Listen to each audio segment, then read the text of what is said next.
Hello dear students, मेरा नाम है इंद्रजीत सिंह और हम मिल रहे हैं हमारे अपने बहुत ही शानदार प्लेटफॉर्म आरटी अकेडमी पर। आरटी अकेडमी पर हम कर रहे हैं क्लास 11th और 12th के ईयर लॉन्ग लेक्चर सीरीज आपके स्कूल्स और बोर्ड एग्जामिनेशंस को ध्यान में रखते हुए।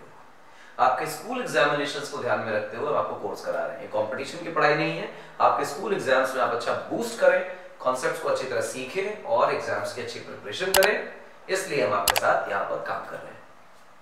क्लास 11 का नया चैप्टर आज स्टार्ट हो रहा है और चैप्टर का नाम है बच्चा वेव। वेव में आज का कॉन्सेप्ट जो है वो है जनरल इक्वेशन ऑफ वेव, यानी वेव की इक्वेशन क्या है। वेव क्या है सबसे पहले तो ये समझना, फिर वेव को कैसे रिप्रेजेंट करेंगे उसके लिए थोड़ी सी मैथमेटिक्स डेवलप करेंगे और मैथमेटिकल इक्वेशंस के थ्रू हम वेव को बेहतर तरीके से समझ पाएंगे। ये काम हमें करना है।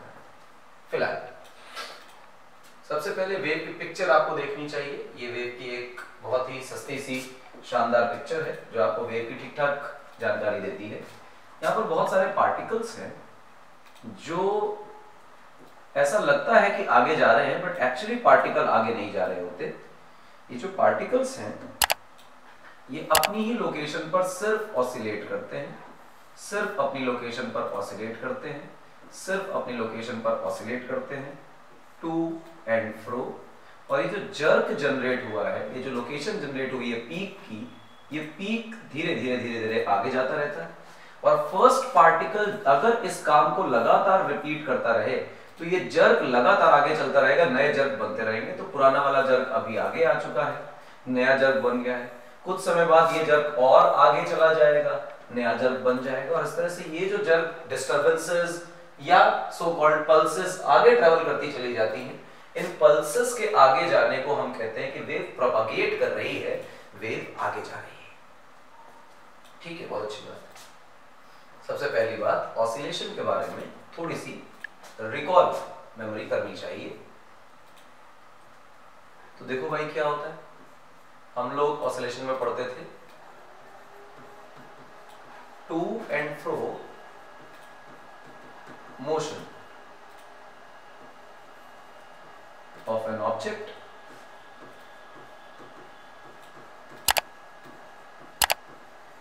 about a location।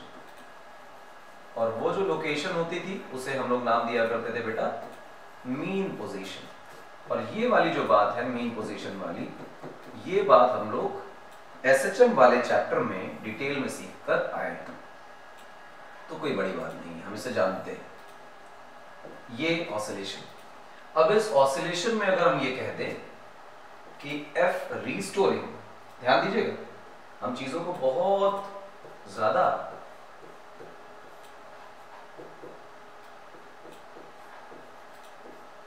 फेवरेबल बना रहे हैं, वो चीजें पढ़ने की कोशिश कर रहे हैं जो हमारे सिलेबस में उसे वहां ले जा रहे हैं। और जब भी restoring force F net equal to minus k x के जैसी हो जाती है, तो ऐसी रीस्टोरिंग फोर्स अगर किसी पार्टिकल पे काम कर रही है तो उसका जो मोशन है वो सिंपल हार्मोनिक मोशन या SHM कहलाता है। हम साइनसोइडल वेव फंक्शंस पढ़ रहे हैं और वेव में भी साइनसोइडल वेव ही हमारे कोर्स में, वरना तो बहुत तरह की वेव्स पढ़ाई जा सकती हैं। साइन के कर्व की वेव्स हमें पढ़नी है, इस वजह से हम चीजों को सिंपल हार्मोनिक मोशन में लेकर चल रहे हैं, क्योंकि यहां से जो SHM की इक्वेशन बनकर आती है वो बनकर आती है y equal to a sine omega t, particle का डिस्प्लेसमेंट टाइम का फंक्शन। और हम इस तरह से पूरे एसएचएम को समझा लेते हैं। और अगर इसका किसी तरह से ग्राफ बनाने के लिए हमसे कहा जाए तो ग्राफ जो है वो कितना सुंदर ऐसा बन जाता है। थोड़ा सा इसको और अच्छा बना ले, इस तरह से ये बढ़िया सा ग्राफ बन जाता है। और अगर इस पिक्चर को हम रिपीट करते रहे और ऐसा कहें कि ये पिक्चर आगे जा रही है, तो कहीं ना कहीं ये वेव की शक्ल ले लेगी और ये साइनसोइडल वेव हमारे काम आएगी। एसएचएम तो खैर एक जैसा ही ग्राफ है, पर ये ग्राफ ही आगे बढ़ने लग जाए तो हम कहने लग जाएंगे कि एसएचएम की बजाय वो वेव हो गया। फिलहाल वेव क्या होती है, इसकी बेसिक डेफिनेशन क्या है इसकी जानकारी आओ लेते हैं। वेव का मतलब है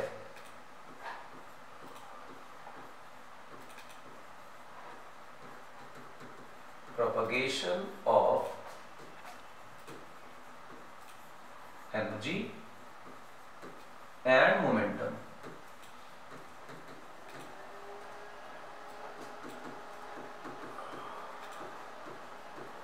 विदाउट एक्चुअल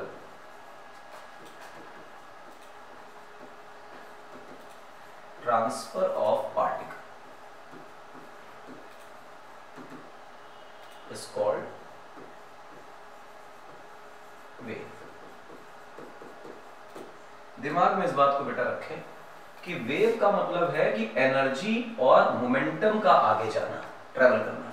एक और बात ध्यान दें, एनर्जी और मोमेंटम में आपको लिख कर दे रहा हूं, जब किताबें इसे डिफाइन करेंगी तो एनर्जी और मोमेंटम को ये लोग नाम देंगे डिस्टरबेंस का। कहेंगे कि डिस्टरबेंस आगे ट्रेवल कर रहा है, तो डिस्टरबेंस प्रोपगेट कर रहा है, और हम उस डिस्टरबेंस को और खोलकर लिखें तो एनर्जी और मोमेंटम ट्रांसफर हो रहे हैं किसी डायरेक्शन में। लेकिन इस एनर्जी और मोमेंटम के ट्रांसफर होने में आपका एक्चुअल ट्रांसफर किसी पार्टिकल का नहीं हो रहा। इसका मतलब यह है कि पार्टिकल इन रियलिटी ट्रेवल नहीं कर रहा। कुल मिला के मतलब यह है कि पार्टिकल खुद नहीं जाएगा, बल्कि ये देखिए, पार्टिकल खुद ट्रेवल करके नहीं जाएगा, लेकिन एनर्जी ट्रांसफर जरूर होगी। इससे क्या समझा जा सकता है वो समझाता हूं। मान लीजिए कि आपके पास एक बालक है और मान लीजिए कि यहाँ पे एक दूसरा बालक है। अगर इसे कोई एनर्जी यहाँ प्रोवाइड इसे करनी है तो या तो ये पार्टिकल खुद चलकर इसे एनर्जी प्रोवाइड करेगा, और या तो बहुत सारे पार्टिकल्स एक लाइन में आप लगा दीजिए, तो ये 1 by 1 पार्टिकल्स एक दूसरे को एनर्जी ट्रांसफर करते जाएंगे, और एंड ऑफ ऑल ये जो ट्रांसफर ऑफ एनर्जी है वो लास्ट वाले बालक तक पहुंच जाएगी। इसमें इस पार्टिकल का चलना कभी नहीं हुआ, लेकिन हाँ ये जरूर है कि ये अपने पोजीशन पे टू एंड फ्रो ऑसिलेट कर रहा है, अगला वाला भी टू एंड फ्रो ऑसिलेट कर रहा है, अगला वाला भी टू एंड फ्रो ऑसिलेट कर रहा है, अगला वाला भी टू एंड फ्रो ऑसिलेट कर रहा है, और बहुत सारे पार्टिकल्स मिलकर एनर्जी को एक जगह से दूसरी जगह तक पहुंचा रहे हैं, और एनर्जी एक जगह से दूसरी जगह तक पहुंची और इससे एनर्जी मिल गई। इसमें हमने ये कहा कि बच्चों एनर्जी तो ट्रांसफर हो गई किसी एक जगह से दूसरी जगह तक, लेकिन पार्टिकल एक्चुअली ट्रेवल होकर नहीं आया। ये ठीक ठाक एग्जांपल है जिससे हम वेव को समझ सकते हैं। इसे समझने के लिए दूसरा एग्जांपल देखो। आपके पास कोई एक रस्सी थी, मान लीजिए, ठीक, ये रस्सी थी आपके पास, टूटी टूटी मत समझना, ये मान लो कि पूरी रस्सी थी, और आपने यहां से पार्टिकल को उछाला और नीचे किया, मतलब आप इसे यहां से ऑसिलेट कराने लगे, और जब ऑसिलेट कराने लगे तो आपको लगा कि जैसे ऐसा कोई वेव का पैटर्न बन रहा है, और ये जो पीक्स बन रहे हैं ये आगे आगे आगे आगे ट्रेवल करते जा रहे हैं, तो ये कहलाती है वेव। आपने जो पार्टिकल को, पहले पार्टिकल को मोशन प्रोवाइड किया, वो पार्टिकल अगले वाले से जुड़ा है, वो उसे अपना मोशन प्रोवाइड करेगा, अगले वाले को प्रोवाइड करेगा, अगले वाले को प्रोवाइड करेगा। यू नो कि ये जो मोशन हो रहा है, जो अगले वाले को अगले वाले को अगले वाले को प्रोवाइड किया जा रहा है, उससे आपको समझ आ रहा है कि एनर्जी एक पार्टिकल से अगले पार्टिकल, अगले पार्टिकल से अगले पार्टिकल, अगले पार्टिकल से अगले पार्टिकल को ट्रेवल हो रही है। आपने इस फर्स्ट पार्टिकल को पकड़कर हिलाया, यानी कि आपने इसे एनर्जी दी, ये अगले वाले से जुड़ा है, इसने इसे हिलाया तो इसे एनर्जी ट्रांसफर करी, इसने अगले वाले को ट्रांसफर करी, और अगले वाले को ट्रांसफर करी, और अगले वाले को ट्रांसफर करी। तो ये जो जर्क आगे जा रहा है, ये जो पीक पोजीशन आगे चलती हुई दिखाई दे रही है, जो डिस्टर्बेंस आगे जा रहा है, एनर्जी आगे जा रही है, मोमेंटम आगे जा रहा है, उसे ही हम कहते हैं कि वेव आगे जा रही है, और ये डिस्टर्बेंस है वेव का। ठीक है, ध्यान रखें, पार्टिकल को चल के नहीं जाएगा। वेव की कैटेगरीज कितनी? वेव को दो तरह से क्लासिफाई करते हैं। वेव के दो डिफरेंट क्लासिफिकेशंस हैं। पहला क्लासिफिकेशन बताता हूं, ट्रांसवर्सल वेव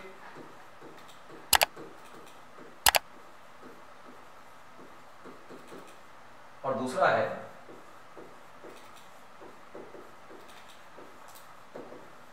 लॉन्गिट्यूडनल वेव। इसके अलावा वेव के एक और क्लासिफिकेशन है, इसे देखें, हम कहेंगे mechanical wave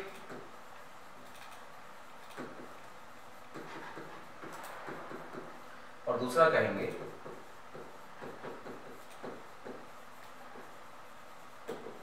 non mechanical wave, ये कह देंगे। आओ देखें कि क्या होते हैं ये सब। ट्रांसवर्सल वेव वो है जहां पर वेव किसी डायरेक्शन में प्रोपगेट हो रही है, लेकिन पार्टिकल का ऑसिलेशन वेव प्रोपगेशन के परपेंडिकुलर है। हॉरिजॉन्टल डायरेक्शन में आप देख रहे हैं मैंने वेव का प्रोपगेशन बढ़ाया, और वर्टिकल डायरेक्शन में मैंने पार्टिकल ऑसिलेशन कराया। तो मैं यहां पर लिख देता हूं कि पार्टिकल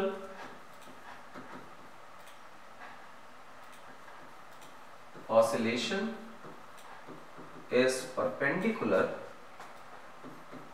टू वेव प्रोपगेशन। और लॉन्गिट्यूडनल में क्या है, अगर वेव आगे जा रही है तो पार्टिकल्स भी सेम लाइन में ऑसिलेट करेंगे, सेम लाइन में ऑसिलेट करेंगे, यानी कि पार्टिकल ऑसिलेशन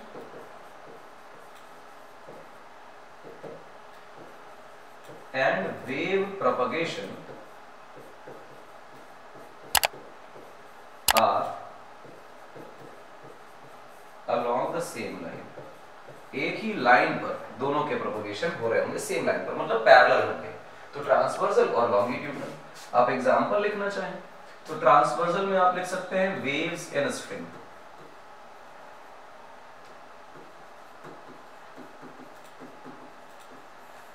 और ट्रांसवर्सल के बजाय लॉन्गिट्यूडनल लिखना चाहें तो आपके पास साउंड वेव आ सकता है, साउंड वेव लॉन्गिट्यूडनल होती है। आगे आइए, मैकेनिकल वेव क्या है, ऐसी वेव जिनको चलने के लिए मीडियम की जरूरत होती है, नीड्स मीडियम टू प्रोपगेट। वो वेव्स जिन्हें चलने के लिए मीडियम मटेरियल पार्टिकल्स की जरूरत है उन्हें कहते हैं mechanical waves. Non mechanical wave जिनको हम कहते हैं do not need any material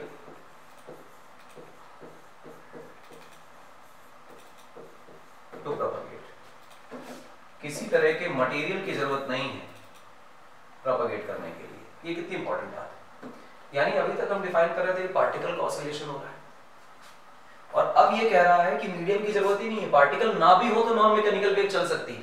कौन सी वेव होती है, हमने अभी हीट ट्रांसफर में ही पढ़ रखा है कि रेडिएशन में इलेक्ट्रोमैग्नेटिक वेव्स वो वेव्स होती हैं जिन्हें चलने के लिए किसी तरह के मीडियम की आवश्यकता नहीं है, ये बिना मीडियम के आराम से ट्रैवल किया करती है, और दुनिया में इकलौती ऐसी वेव्स हैं जिन्हें चलने के लिए मीडियम की जरूरत नहीं है। इसके अलावा जितनी वेव्स हैं वो सब मैकेनिकल है। तो मैकेनिकल एग्जांपल में एक एग्जांपल आपके पास सारे एग्जांपल हैं, और हम यहाँ पर एग्जांपल के नाम पे लिख देते हैं other than EM waves. EM waves की बजाय जितनी भी वेव्स हैं वो सारी की सारी बेटा मैकेनिकल वेव्स होती है। देखो मैंने ट्रांसवर्सल वेव बताई, ट्रांसवर्सल हो गई, लॉन्गिट्यूडनल बताई हो गई, मैकेनिकल वेव बताई हो गई, नॉन मैकेनिकल वेव बताई वो भी हो गई। इक्वेशन ऑफ वेव पर आते हैं, इक्वेशन ऑफ के बारे में बताते हैं, समझते हैं कि आइडिया क्या है इसके पीछे। एक रस्सी हुआ करती थी, आगे कोई और छोर नहीं है, हम मान लेते हैं कि रस्सी बहुत आगे तक है, इसे हमने किसी एक ब्लॉक से बांध रखा है, ब्लॉक का कोई मास है m, और इसे किसी स्प्रिंग से लगा रखा है। बढ़िया प्रोटोटाइप है ये, क्योंकि सिंपल हार्मोनिक मोशन ये कर जाएगा, और फिर आप इसे ऑसिलेट कराइए। जब आप इसे ऑसिलेट कराएंगे तो जो रस्सी है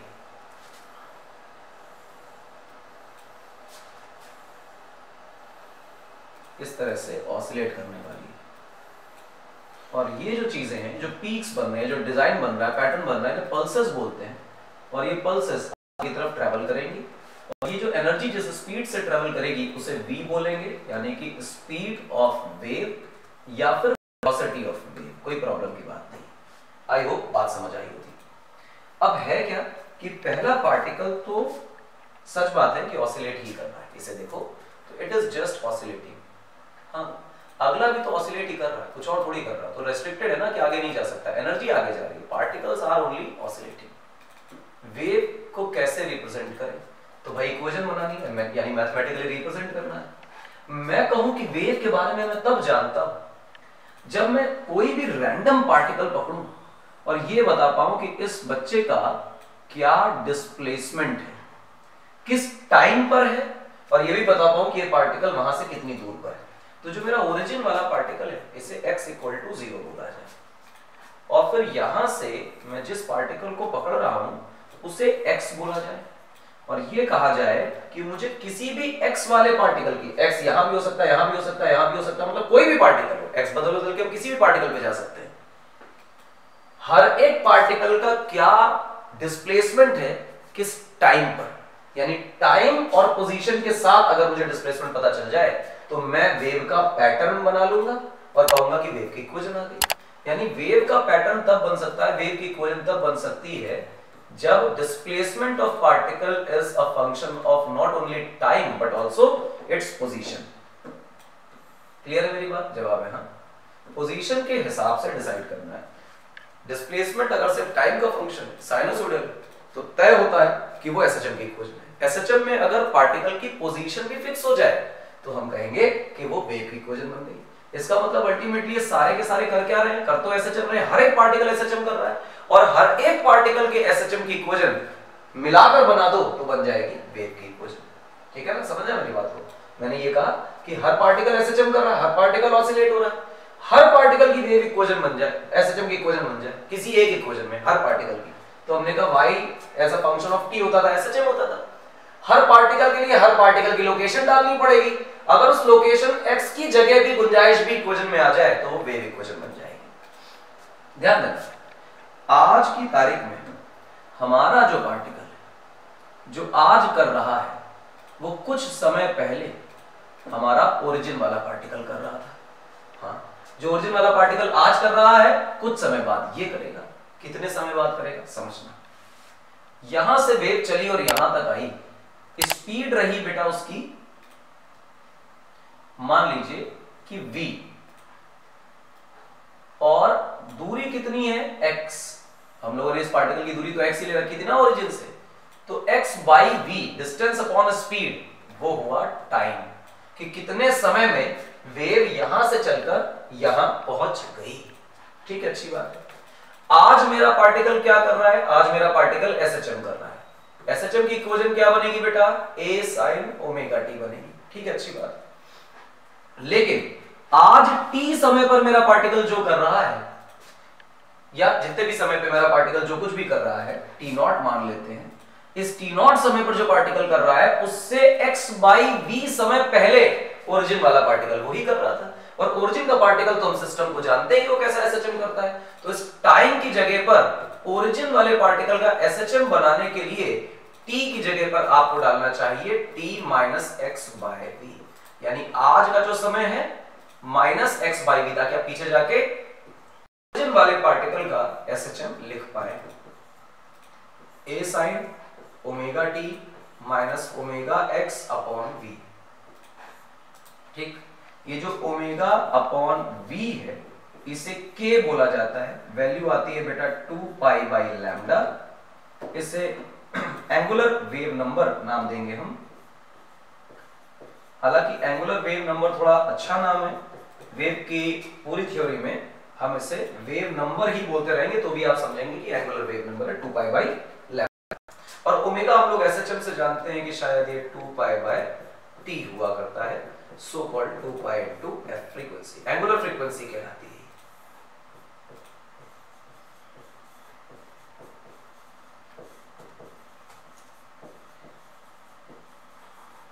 अब ये बन गई बेटा आपकी equation.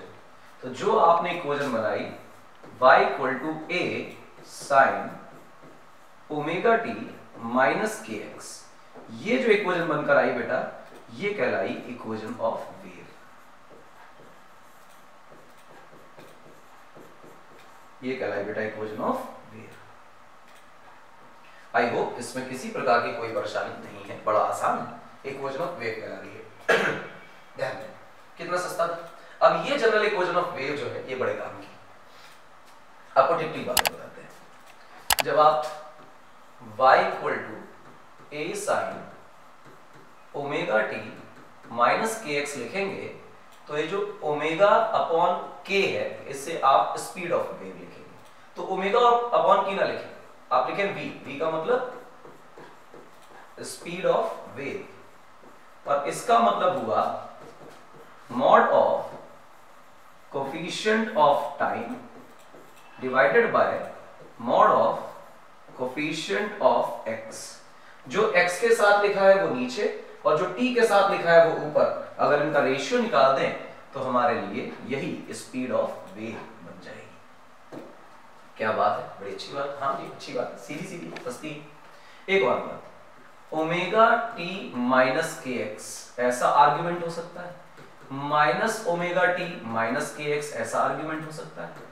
Minus omega T plus के एक्स, ऐसा आर्ग्यूमेंट हो सकता है, ठीक है ना। और प्लस ओमेगा टी प्लस के एक्स, ऐसा आर्ग्यूमेंट हो सकता है। इसमें ये और बेटा ये दो एक जैसे हैं। इन दोनों की खास बात क्या है, जो x और t के कोफिशिएंट है उनके साइंस ऑपोजिट है। और जबकि जब आप इसे देखें और इसे देखें, वेदर पॉजिटिव पॉजिटिव और नेगेटिव नेगेटिव, इनके जो साइन है वो सेम है, ठीक। t और x के कोफिशिएंट के साइन सेम है। तो जब भी कभी t और x के कोफिशिएंट के साइन ऑपोजिट हो तो हम कहेंगे पॉजिटिव x डायरेक्शन में वेव प्रोपगेट कर रही है।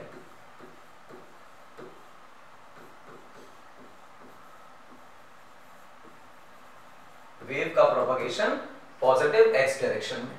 और जब भी कभी आप देखें कि सेम साइन है x और t का, माइनस माइनस या प्लस प्लस, तो आप दिमाग लगाएं कि नेगेटिव x डायरेक्शन में प्रोपगेशन है। आई होप बात समझ आई होगी, जवाब है। अच्छा, ये जो बात मैंने बताई है इसके पीछे बहुत प्रॉपर प्रूफ्स होते हैं। हमारे कोर्स में ये चीजें नहीं है, इसलिए हमें ये फैक्ट की तरह जानना होता है। तो आप बोर्ड एग्जामिनेशन, स्कूल एग्जामिनेशन के लिए इनके डिटेल डिस्कशन पे मत जाइए, क्योंकि उससे लाभ नहीं होगा। लाभ अभी होगा कि इन फैक्ट्स को आपको याद रखना चाहिए कि अगर ओमेगा टी और के एक्स टाइप कुछ फंक्शन दिख रहा है तो टी वाला कोफिशिएंट ऊपर, एक्स वाला कोफिशिएंट नीचे, तो स्पीड ऑफ वेव आ जाएगी। दोनों के साइन सेम है आर्गुमेंट में, तो आपको दिखाई देना चाहिए कि नेगेटिव एक्स में जाएगी। दोनों के साइन ऑपोजिट हैं तो वो पॉजिटिव एक्स में जाएगी। इस तरह को समझना चाहिए। Relation between particle velocity and wave velocity समझे। पार्टिकल वेलोसिटी और वेव वेलोसिटी का क्या मतलब है। हमारे पास वेव की जो इक्वेशन है वो है y equal to a sine, देखो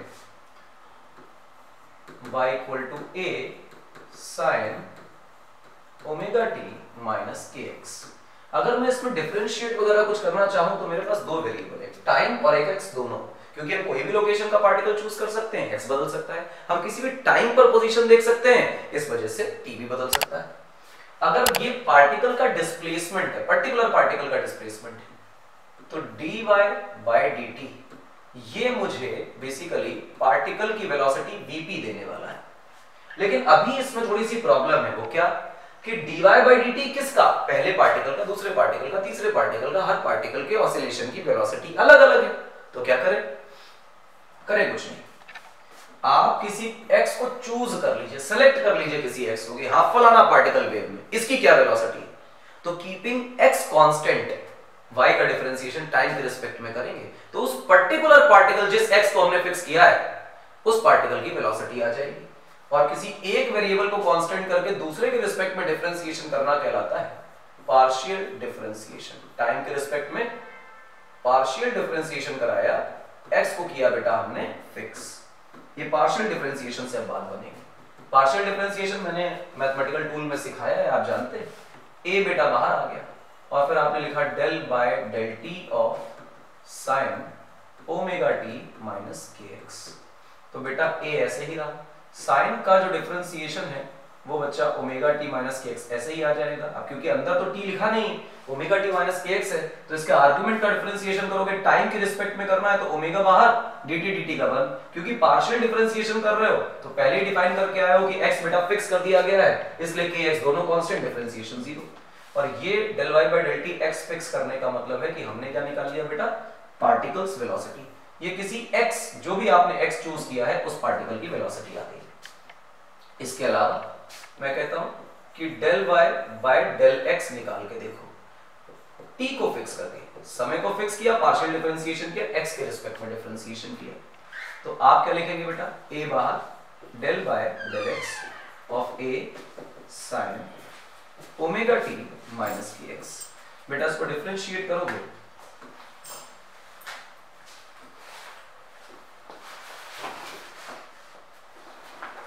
del by del x sin, तो a बाहर आया साइन का डिफरेंशिएशन बेटा cos omega t minus k x रहा, x की रिस्पेक्ट में डिफरेंशिएशन करना है तो टाइम कांस्टेंट ओमेगा टी 0 हो जाएगा, माइनस के जो है वो बाहर आ जाएगा और del x by del x 1 हो जाएगा, तो माइनस a के आ गया।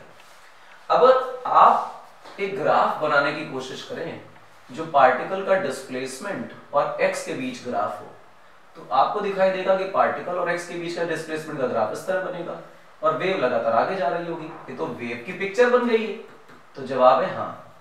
जो वेव की फोटोग्राफ है, वेव की पिक्चर है, उसको हम yx ग्राफ बोला करते हैं। और कभी भी yx ग्राफ बनाकर अगर आप del y by del x निकालेंगे तो अल्टीमेटली ये तो स्लोप कहलाएगा ना। तो यानी ये जो चीज तुमने निकाल रखी है ये एक्चुअली आपने स्लोप निकाल रखी है, तो हम यहां इसको लिखेंगे slope of yx graph. Slope of yx graph का मतलब होता है a के cos omega t minus k x. अब बेटा क्या करें, इन दोनों इक्वेशंस को जो मैंने डब्बे में बंद करी इन्हें आप डिवाइड करें। इसे इक्वेशन 1 बोले और इसे इक्वेशन 2 बोले, इन्हें बच्चा डिवाइड करें। डिवाइड करेंगे तो क्या आएगा गौर से देखिए, 1 डिवाइडेड बाय 2। तो आप vp अपॉन बच्चा स्लोप लिखेंगे, slope of yx graph equal to, देखें a से a कैंसिल डिवाइड करने में और cos ओमेगा t से cos ओमेगा t कैंसिल, तो मेरे पास जो बच रहा है वो बच रहा है माइनस ओमेगा बाई के, और ओमेगा बाई के तो हमारा v हुआ करता था। तो पार्टिकल की वेलोसिटी आ गई माइनस टाइम्स वेव की velocity into slope of yx graph. ये दोनों का रिलेशन आ गया, महा मोस्ट इंपॉर्टेंट। पार्टिकल वेलोसिटी और वेव वेलोसिटी के बीच का संबंध जो है वो बहुत बहुत सुपरली इंपॉर्टेंट है और आपके दिमाग में रखना है। अच्छा साहब, अगला देखिए क्या कह रहा है। कह रहा है general equation of wave. General equation of wave का क्या मतलब, अभी तक जो निकाला था कवाड़ था, नहीं कवाड़ नहीं था, वेव इक्वेशन है, लेकिन वो साइनसॉइडल वेव फंक्शन है, टिंग ऐसा वेव। क्या स्क्वायर वेव नहीं हो सकती? कंप्यूटर में तो पढ़ते हैं स्क्वायर वेव पल्स। हाँ, ट्रायंगुलर वेव नहीं हो सकती, हो सकती। इररेगुलर वेव फंक्शन नहीं हो सकता, हो सकता है। साइन का ही क्यों पढ़े? जवाब है हाँ।